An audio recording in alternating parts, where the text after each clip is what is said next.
We are reacting to the many incidents and years of trauma that's been inflicted upon us. I'm going to try to keep hope alive, and I'm going to try to keep dreaming. So you were the dirty one, not me, little 5-year-old hussy, little Rebecca, whatever your name was. Not Becky. Are you trying to discriminate against me? Like you? And she force feeds me like a half a bottle of champagne. That is not true. She does. I don't even be drinking like true. Put it on, girl. Let me see it. Put it on, girl. Let me see it. Welcome to Accidentally Informed with your host, Claudia Jordan, and I'm Erica Cobb. I'm stepping in this week because Claudia, she tired of all y'all mess, okay? I'm tired. Yes, this is the show where we can't guarantee that you'll learn something, but you might. And we really do try. We really do try. I mean, sometimes we fall short. Yeah, but I think every show has had a nugget, a gem, if you will. Yeah. That people can take home and marinate on. I think that it's subjective, so we're going to go with we're winning. You look really cute and sexy tonight. Oh, thank you. I'm giving school teacher. You're giving like dominatrix at the house with my hubby. Yeah. But you're very hot for teacher, so I guess. Yeah, very cute. It's very cute. So yeah, so good to see you back. Good to see you too. Yeah, I'm a little tired because I pulled an all-nighter in Vegas. Yes, you did. And I have not slept since yesterday. Mm-hmm. And it didn't go well. Mm-hmm. And I'm angry and tired. Yeah. And I'm just gonna keep drinking my sorrows away, if you don't mind. It's okay. You're here. You are here. So let's get into it because you'll remember late in 2024, Serena Williams very rarely does this, but she actually responded to the haters.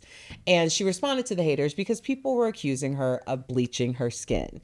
Now, a little context for those of you who don't remember what was happening around Thanksgiving.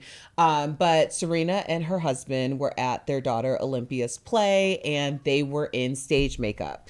So Serena was looking lighter, if you will. I knew very clearly that she had on stage makeup because it gives that white effect. You know what I mean? Like that. It looks like you have baby powder on your face. A lot of stage makeup like Ashley Larry from the Dave Chappelle show? No, not Ashley Larry. It just has that, almost like Shakespearean. Like chalk? Chalky, right. Powdery.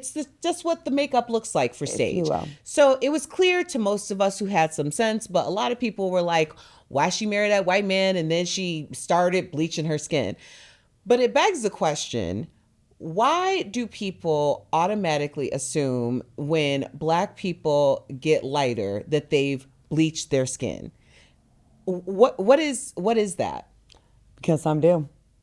And if you look over across the pond, if you will, to the continent of Africa, it's extremely widely popular. There's a lot of people that think the closer their proximity to whiteness is, that the better treatment they'll get in life. I mean, it happens in India. It happens in the entire continent of Africa. It actually happens here. It happens in a lot of Latin countries. People think that being closer to whiteness will give them a better life. We learned that in this last election. If we didn't learn anything else. So I do think that I don't think Serena is bleaching her skin. I do think what Serena, her issue is, and I'm guessing, this is just my guess, I'm just an outsider looking in and I have no inside information.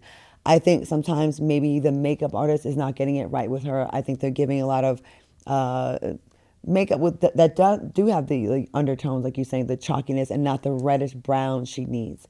And she did pull up on all of us and post another clip of herself, like, say something now. And she looked stunning. Yeah. So whoever that glam was, I stick with them. But I will say this, and I'm sure you know, as a Black woman in the business, many times, especially back in the day, you would be paired with a makeup artist that had absolutely nothing, no knowledge of the tones of your skin or how to do your hair. I remember one time, this white boy was doing my hair. He pulled out a bottle of water and started spraying. I said, who the fuck is that for? You gonna spray my hair? We need 2 hours for you to flat iron and blow dry. I don't think you know how to work a round brush. I don't think you know how to do any of that stuff. And it was just like, there was just not a knowledge of it. So I think even though she has all that money, her glam sometimes lets her down. See, I think, well, first of all, we're talking about two separate things because the video that went super viral of her makeup Was the was play. actual stage makeup. So it was theater makeup, and she was at a kiddie play. And that does happen. Yeah, and that's that. But then also, I think the big thing that people miss in general, and it's shocking to me in the year 2025 of our Lord, that people don't understand that Black people tan. Like, I just Yeah. got back from Mexico. I look darker than I did when I left. Right. So it's because Black people tan as well. And I find it so fascinating that Black folks don't acknowledge that Black people tan. In fact, I think when we're talking about a really great thing for people just to understand, because it is the winter months, and for Black people, we have a tendency to run vitamin D deficient Yeah. because we aren't necessarily out in the sun as much. So I think that just acknowledging that Serena, and I'm just using Serena as a jumping off point, but she clearly was a woman who was outside a lot as her sport, and now she's probably not outside as much. That's a so great point. Of course you're changing your skin tone, or skin tone is going to change.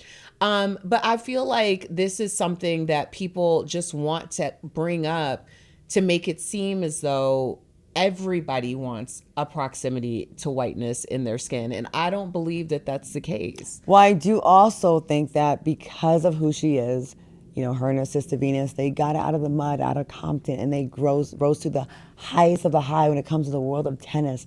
A lot of racism. I've been to one of their matches where I heard people actively calling them the N-word and calling them names, and they were under attack. And then she had the audacity, right, to become super successful. And then when she married a white man, I think she also became a target. People were just looking for some, oh, look at her.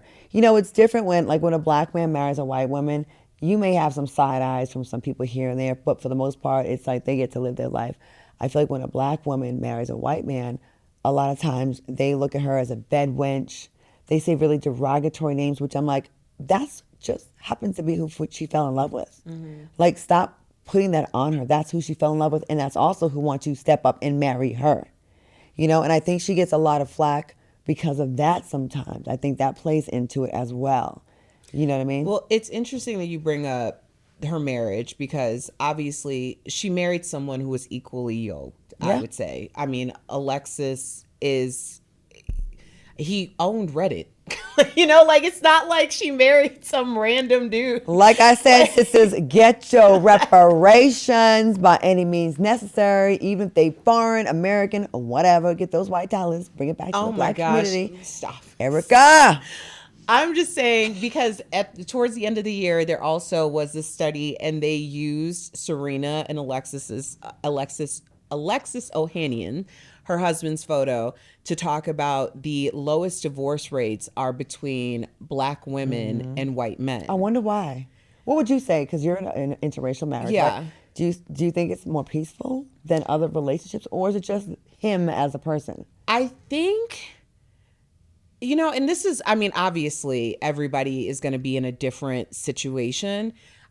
I see the differences in terms of partnership and like between, like, my parents have been married for 40 plus years. His parents have been married for 50 plus years.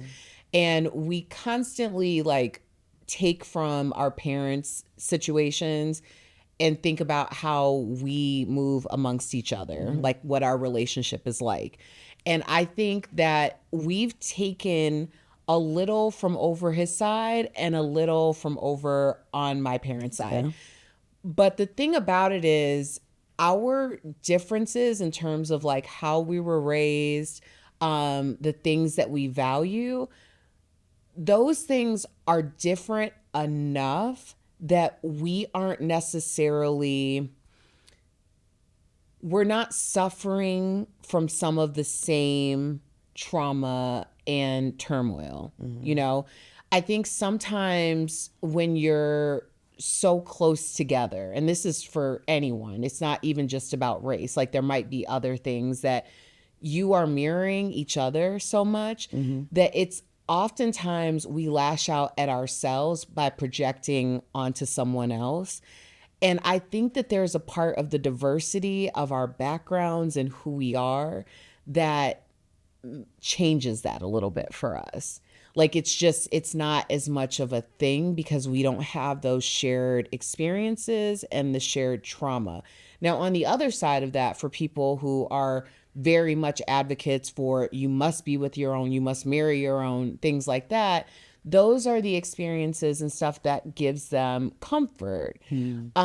So I mean, I guess it really is a personality thing more than it's a race thing, but I mean, I could see it. I can see it on both sides. I just know how it works for me personally. I do take issue sometimes with if it's someone that we really like. A lot of times it's like really difficult for the Black community to like really say it in a way that's, you know, honest. Like sometimes we make excuses. Yeah. And I do think that a few times her glam team, I'm not even putting it on her, has gotten it wrong with her with her hair and her makeup because she's a beautiful woman. She looks great. Her skin is nice. She's in shape. She's made history as such an icon. And when I see someone on that level, I want her to have the top notch. I want her to have the best. Of course, outside of that experience at the play with the theater. Yeah. That's something else. But it's been a couple of times that we've seen this. And I love when I see them get her all the way together so she can like be her best self, because I hate when I see people coming for her. I really like Serena. I like Selena too, and Serena. I like them both. Equal opportunity. See, Erica gets, okay, what you don't know is every show I come here, totally sober, totally ready to embrace this journey with no alcohol in my system. And she force feeds me like a half a bottle of champagne. That is not true. She does. That is I don't not even be drinking like true that. at all. I think you're being a little bit too sensitive, which leads me to our next topic. Are Black people That was nice. too sensitive? In Claudia's case, yes. No. So I shared this with you, and I'm just going to be really honest. I'm not 100% sure, and I'm asking for forgiveness about what this podcast was, but I found it to be such a great talking point because it was a group of Black men discussing the fact that there is a 24/7 war against Black people, and then people want to call Black people sensitive. Black people are sensitive. They love to say we sensitive. What other race has a 24/7 smear campaign on their entire race? And I thought that it was such a great point because they brought up the idea that no other race has to deal with a constant barrage of attacks and accusations. So how do you feel about this topic? I think it's true. I think that it kills me that we can't even address certain demographics without being labeled anti-Semitic, without being labeled all kinds of terms. But that's because certain communities really don't allow it. Like, they do not allow other people to play in their faces. And I think Black people, we've allowed a lot of disrespect to happen. And I think we should take a page from some of these other groups, like the Jewish community. When you speak badly against anyone in their community, you will pay consequences. They stick together in a way that I admire, actually. Yeah. Quite frankly, they shut it down. They're not allowing it. And I think Black people, too many people have gotten really comfortable making us the butt of their jokes, dumping on us, thinking it's funny. And it's gotten really even worse lately, you know? And I don't think the term being too sensitive is really what it is. We are reacting to the many incidents and years and decades and centuries of trauma that's been inflicted upon us. So I don't know if it's sensitive. Maybe we are defensive, but I think rightfully so. Like, I know a lot of times we find like any little thing we'll think, any kind of disrespect, is it because we're Black? But y'all made us paranoid like that from the constant disrespect, from things that has happened to us since we were a little kid. I remember when I was like 5 or 6 years old, I was in this like after school program, and we hung out, and there was a group of kids. I never drink after anybody else, but for some reason, me and this like my one white little friend back in the day, she said that she didn't want to drink. I don't know why we were ever in a position to share a drink. This is actually kind of wild. Mom, we'll get into that at the next holiday gathering. But this girl thought, I can't drink after you. So for some reason, I drank after her. And this little dirty little heifer gave me chicken pox. You worried about me over here with my melanated skin and my lips, properly moisturized, and you're over here passing out, viruses at 5-6 years old. Might I add, chicken pox is the cousin of herpes. So you were the dirty one, not me, little 5-year-old hussy, little Rebecca, whatever your name was. Not Becky. Yeah, her name was Rebecca. Not Becky with the pox. Becky with the pox. I still have a scar on my elbow to this day from this little heifer from Warwick, Rhode Island. And if you're watching this, because I know you are, you were the dirty one. You gave me a virus that's still in my blood. Well, on one hand, I am glad that you have had chicken pox because then you don't have to worry about shingles. But I digress. I think when we're thank her. No. I'm not saying thank her. Absolutely not. I'm just saying that. In the wash it all. Why did I drink after her? Well, because here's the thing. It's like when I was 5. Right. You don't understand what the implications there are, especially at that age. But then there's times, we can all think of times where growing up or you get caught off guard by something that is covertly racist. So it's like maybe on the surface or you're like, gaslighting yourself, like, is it because I'm black? Or she thought I had the cooties and she had the cooties. Right. No, I totally understand what you're saying. But like, even when you're older, I think people sometimes will think about, like, I'll get home sometimes and be like, I really should have said something in that moment. Yeah. But I wasn't thinking about it because also, much like Becky with the pox, I'm looking at people like, well, you couldn't possibly be like, are you trying to discriminate against me? Like, you? No, honey, no. You're not, no. Right. So, and that's how our brains work sometimes. But I think when you're thinking about just in general, I thought you brought up a really great point about how certain groups will not let anyone on the outside come for you. But we have, as Black people, everyone always says Black people are not a monolith, and we aren't. But then the flip side to that is, are we appreciating each other for the diversity within our community? And the answer is no. So it's like, if we're a sibling group and there's 4 of us, like, we can jab at each other. That's inside the house.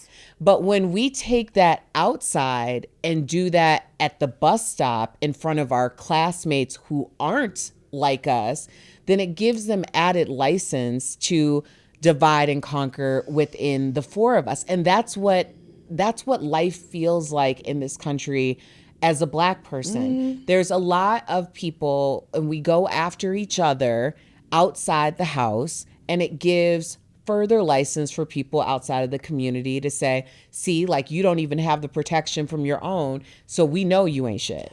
But it's funny because for some reason, certain things stick to the Black community that actually happen in the white community as well, but it's a thing in the Black community. For example, Black on Black crime, right? Versus white on white crime. The percentages, we spoke about this before, is very close. The percentage of white people killing other white people or committing crimes against whites is very close to the percentage of Black people killing other Blacks and committing crimes. Like, that becomes a thing. And then this whole thing about that's how they are. And we do get put in one big group sometimes, right? And white people, I feel like, have the luxury of having all different colors. Like, it's funny that they have the colors of different groups. And, like, they don't feel guilty when one of theirs does a horrific crime. It doesn't seem like the community takes on that burden. But, like, look at us. When the news comes on, right? I know everybody that's watching, when we hear a story, I remember when the sniper story came out in D.C., we were like, oh man, please don't let it be Black, right? And when we found out they were Black, we were like, like, that made us all look bad. No, that's those individuals. Yeah. And I think when, like, white folks do stuff, they don't get that same kind of smoke. So, like, I don't know. I think there was definitely a double standard. So it's like when they say we're sensitive, I think we have every reason to. We are judged by a different measuring stick. It's always different. It's always that. When a white woman is assertive or a white man is assertive and bossy and gets to the money, he is championed as a fantastic businessman. Mm-hmm. When a Black woman is looked at or viewed or deemed, aggressive in business or assertive, she is the bitch. She's difficult. She's the angry Black woman. And that just gets on my nerves. So when we hear this topic about this sentiment about we're too sensitive, I think we got put in a place to be defensive because we're constantly trying to explain ourselves. Like that one person doesn't represent all of us. We're not all like that. And it's very frustrating. Well, I think at this point we have stopped with the explaining, especially Black women. I'm not explaining shit. I'm not trying to make you feel comfortable about me being here. And I'm also feeling a little less sensitive these days. I mean, obviously there's been a major shift and change in political climate. And as we know, in the next week, we have inauguration. And here's the thing. It was set up for Kamala to win Martin Luther King Jr. Day. Yes. So whose dream was it that Trump was going to be inaugurated on MLK Day? Well, you know, he loves the blacks, as he says. I love the blacks. The blacks love. There's my African American.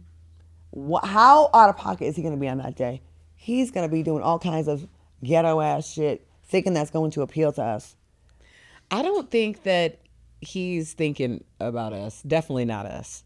But I don't think he's thinking about us as a whole. Do you think Tim Scott will be invited to his inauguration, and Byron Donaldson and all the people who didn't get all the guys that were shucking and jiving trying to get that position positions and got nothing? Yeah, I think they will need to fill out the crowd. They'll be sitting in the back, right? Yeah, I don't know. I mean, it all remains to be seen. But I know that Bernice King came out and said that she was glad that the inauguration fell on her father's MLK Day because she wants it to be a reminder of all of the ideals and the dream that her father had. And I hope that that's not lost that day. But it will be. He's already bragged and said he had more people at his speech. I think he did make reference to that speech. Did he say that before, that he had more people there? I know he said he had more people at his inauguration than Barack Obama. Yeah. Guys. Like, I feel like he's going to use that day and try to, like, I don't know. He's doing a lot of wild stuff. Yeah. Well, I mean, at this point, I think I have hopes and dreams, and I'm going to try to keep hope alive, and I'm going to try to keep dreaming for the best. But ultimately, yeah, I don't really know.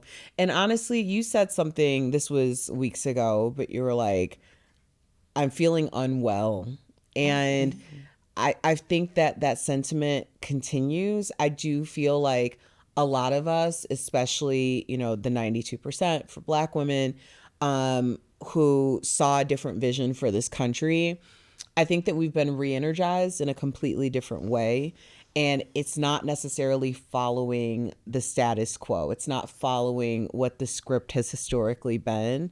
I think that it's a little bit more undercover and underground, and I'm feeling this groundswell. Are you really? Yeah, I am. I think that we're speaking a different language to each other.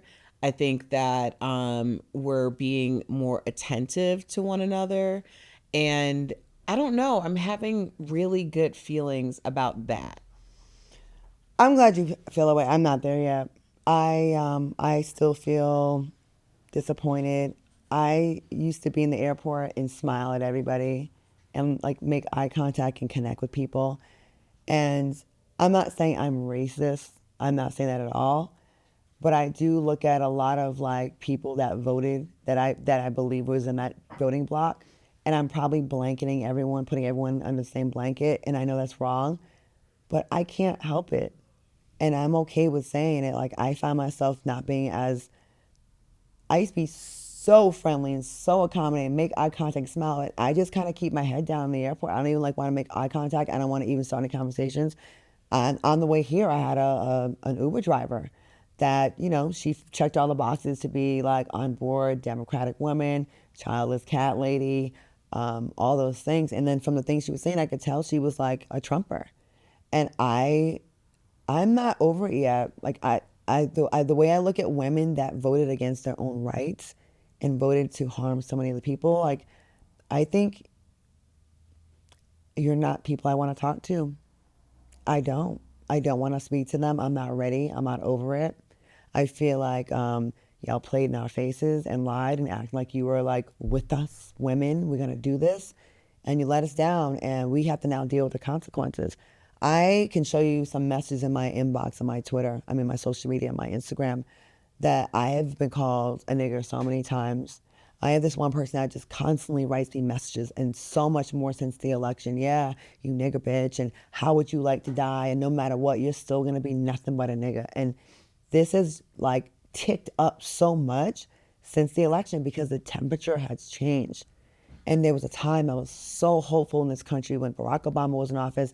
I remember like the unity I felt. I remember going to the Democratic convention and seeing a blind black man and a blind white man arm in arm holding on to each other, walking down this little hill heading into the convention center. And I took a picture of it because I thought it was so beautiful. So beautiful that they can't see, but they're clearly of different races and they didn't care. And they were going to something that was so positive.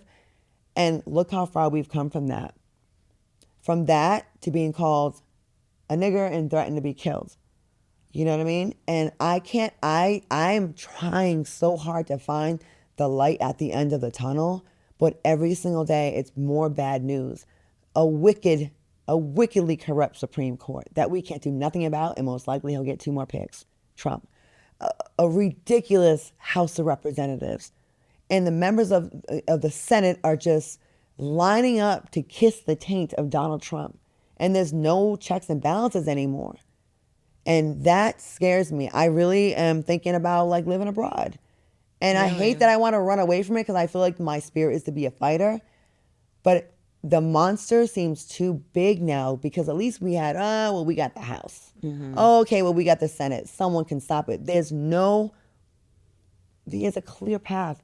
And the way these judges are bending over backwards and dropping the cases, we're going to let this go. Why do we bother following laws and rules? Yeah. Well, I think that's more at people's doorsteps. The idea of why do we subscribe to law and order, as average everyday citizens? What is the incentive if we're seeing it demonstrated so poorly at the highest levels? Donald Trump refuses to pay E.G. and Carroll, refuses to pay the huge judgment in New York, right? But gets a judgment against ABC News for an interview and is demanding that money. And he'll get paid way before the victims, any of his victims. And he has the audacity. Imagine you owe mad money to someone, right? And you demand someone else gives you the money they owe you. And no mention of what you owe. It's crazy to me. I think, you've said a lot and it's true. Like, it's all true. I think for a lot of people, it's probably a defense mechanism to like bury your head in the sand. Like, I've already mourned this. I've already grieved this reality. And now, like, what are we to do? And I think there's a reckoning that is looming. And I don't know what that looks like. I think a lot of people who are in your position to say, maybe I'll take some time off and go live somewhere else. I think a lot of people are having those conversations. And if that's how you're feeling, like, that's just how you're feeling. And if you have the means to do it, then, do what it is that makes you happy and comfortable. That's totally within your right to do. I just think when we're having these conversations now and everybody's having it, it's like a silo effect of all of these different conversations. I just want to be in a place where people are prepared in a way that they haven't been prepared before.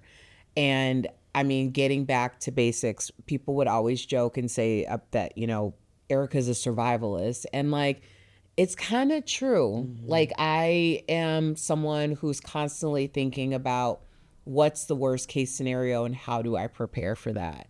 And I think that people really need to start thinking a little bit more survival. And I'm not talking about like war and all of that. I hope that things don't get that bad, but I am talking about basic things like I know that a lot of people went all out for the holidays, and that's great. And I hope you enjoyed that. But thinking a little bit more savvy about your finances, Yeah, we have to. thinking a little bit more savvy about your healthcare options, making sure that you're staying healthy enough to not need the anti-affordable healthcare that we have. That would be a good ad. Yeah. Anti-affordable health care. Hair care. It's expensive. Yeah, I think that people need to just be a little bit more proactive, and that's what we're. I hear you. You make perfect sense. I guess I'm at the crossroads of, I mean, it's not in me to quit and give up. I know that's in my core to like fight. But then on the other hand, I'm like, mental health wise, I feel like the kid that, when it comes to America, when your parents are divorced, your dad's supposed to come pick you up on Sunday to take you out, and you keep getting your hopes up like this time's going to be different. This time's going to be different. He's going to show up this time. And then he just doesn't. And you feel like the dumb one for continuing to believe in this country. I felt like we were going this way and then just like crashed. And it's like, I don't understand. I don't think white people understand how bad it feels right now for us. It is scary. The things that they're throwing around to do, and they have complete carte blanche to do it. There's nothing stopping them. There's not a lot stopping them. Mm-hmm. We have some federal judges, but there's a lot of things that they can like, just get pushed through. You're hearing that they're talking about interracial marriages, who you can marry, like rolling some of that back. And some of these black Republicans that have white wives are even on board with this stuff. It is crazy. Well, yes, I think you're referring to Clarence Thomas, but the Marriage Protection Act, yes, that's what you're referring to. And a lot of people apparently thought that this was a way to attack LGBTQIA+. But yes, it also does affect interracial marriages. And Clarence Thomas, who apparently was for that, I can see why. And he's married to one of the ugliest white women I've ever seen. I just said I could see why. Yeah, she's a total mud duck. Like a mud duck. Like listen, I'm gonna say this: when a white man gets with a black woman, she fine as hell. It looked like this, right? When a black man gets with a white woman, they look like Clarence Thomas's wife sometimes. Not always, but a lot of times they get them big Karen short haircuts, okay, Claudia. Wide back, okay, Claudia. Sunspots, no top lip. You know she can't cook, and she's ugly, and she's a bitch, and she paid for insurrectionists to go allegedly to the White House. Like you don't date up, you date down. You date like whoever will have you, Clarence. But then again, have you seen Clarence Thomas? Even when he was younger, he looked dusty. So we're going to move on to our new segment. Are we? Yes, called Accidentally Ludicrous. What you gonna do? Act a fool. Because this has been such an uplifting episode of Accidentally Informed. This has been like the most downer episode that we have had the entire time we've been doing this podcast. Because you got me drunk. But honestly, I think that I think it was a sobering experience today. Sober, speak for yourself. Yeah. It was a sobering experience because I think coming off the holidays where we had a chance to not think so much about what's going on in the world, and we were celebrating with our loved ones, and then New Year's we were celebrating, and now we're getting to the changing of the guard in our country, and it's becoming real. And I think now people are really focusing on what is inevitably happening next week. So I think this is probably reflective of a lot of just feelings and emotions that are out there right now. So I'm actually glad we had just a chance to like vent and get some things off of our chest. And it's okay to feel like this. Yeah, it is okay. I think it's the only way that we move. The only way to get through is to actually go through. So here we are. But again, our new segment, Accidentally Ludicrous, where we're talking about things that we just find chaotic, okay?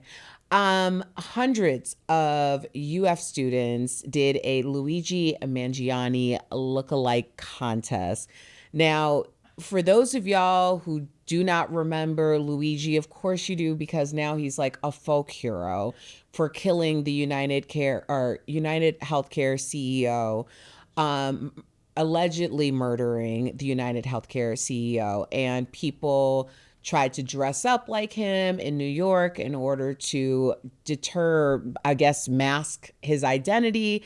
A lot of people feel that he is a hero. Why? I understand that people feel taken advantage of by our healthcare system. But the idea of this person becoming a folk hero, I mean, did you see that coming? Yes. Yeah. I 100% understand the mentality. Not that I would ever go commit that kind of crime, but I get it. Think about it, right? In America, when the little guy steals money, a little bit of money, does a little fraud, they're going to jail. They're going to prison. It's like, oh my God, you committed fraud, you're a thief, you're going to prison.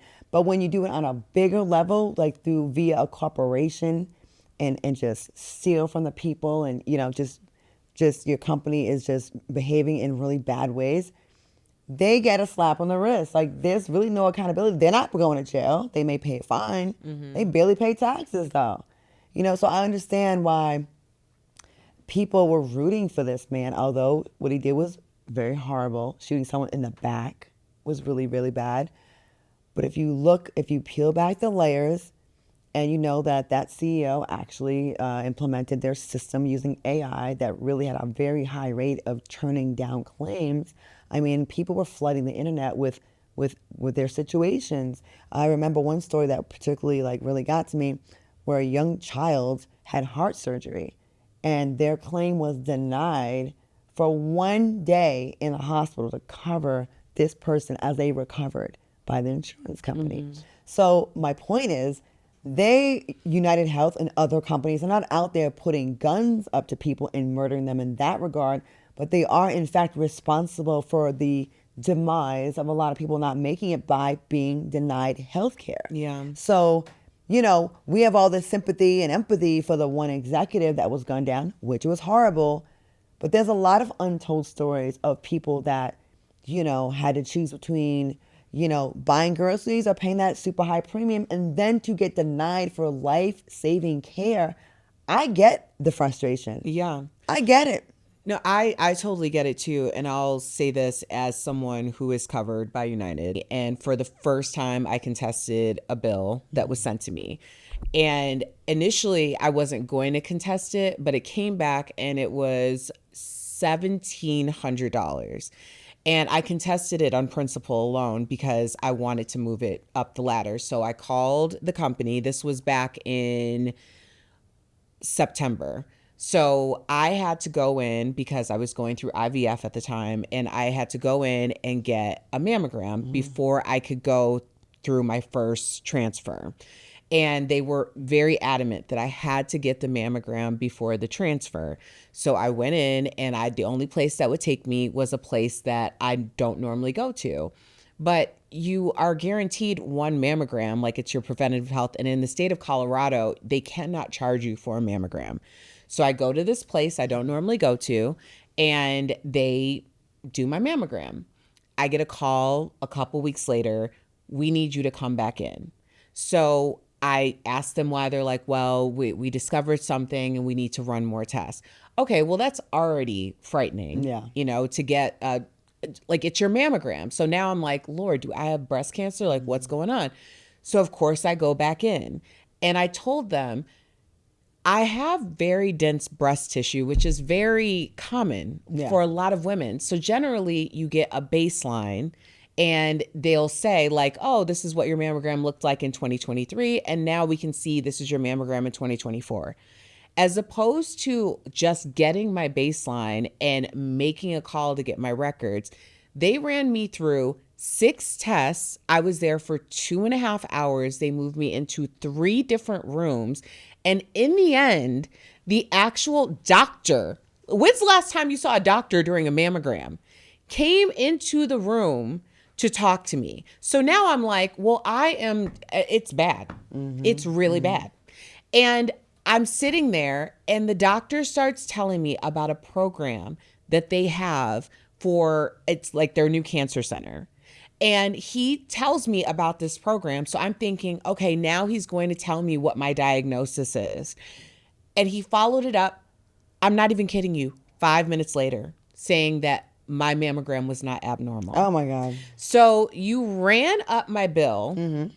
You tried to get me into a program that clearly you're getting state funding or some type of funding for, and you need the numbers. But specifically in the state of Colorado, you likely need some Black women on the roster. And I have insurance. So you've just used me for the past 2.5 hours, 2 visits, and now $1,700 to get what you wanted.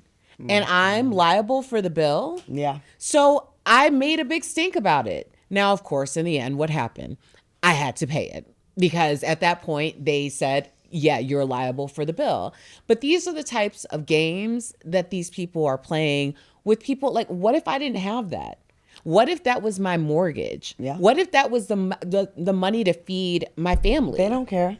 And now I'm responsible for it? I was talking to a friend yesterday about insurance. I mean, I'm talking about homeowners insurance, mortgage insurance, health insurance, car insurance. What if everyone collectively said, we're done paying insurance, and we just kept that money and put it into an interest-bearing account for ourselves or a CD and let that money grow, and when something comes about, we use our own money to pay for it. I wish that movement could get started and we could just get that going. Insurance companies would crumble. They'd all go out of business, or they'd adjust their policies to make it where you are more customer friendly. Because I never really get to use my insurance. The only thing I've ever used my insurance was like maybe a checkup once and some dental. Yeah. But like all these insurance fees are crazy. You send thousands of dollars to these companies and you may never file a claim, and they just making money. And then you have the audacity to turn me down when I need one thing paid for. When you've gotten more money from me than it costs. That's why I'm a fan of kind of like, I kind of want to go rogue with this. And that's why Luigi ended up being a folk hero, so to speak. I mean, when he got snitched on, I was like, wow. I thought that the people would protect him more. Yeah. And the woman that told didn't call the FBI, the hotline, so she didn't get the money. And that's all. That's all. Honestly, I mean, obviously this was very cathartic today. I think that we are just really ranting about what a lot of you guys are talking about amongst your friends, amongst your families. I really just want to encourage everyone to take care of yourself and each other. I know that this is a very tumultuous time for a lot of people, and you can sound off in the comments. We're here for you. We feel you. And thank you for listening and watching another episode of Accidentally Informed with Claudia Jordan and Erica Cobb. Please remember to like, subscribe, follow, and tell a friend. Thanks for watching. And don't pay any of your insurance bills. Okay, I didn't say that. I did. I did not. It's on me. Okay. I said it. I'm not paying you anymore. Teacher.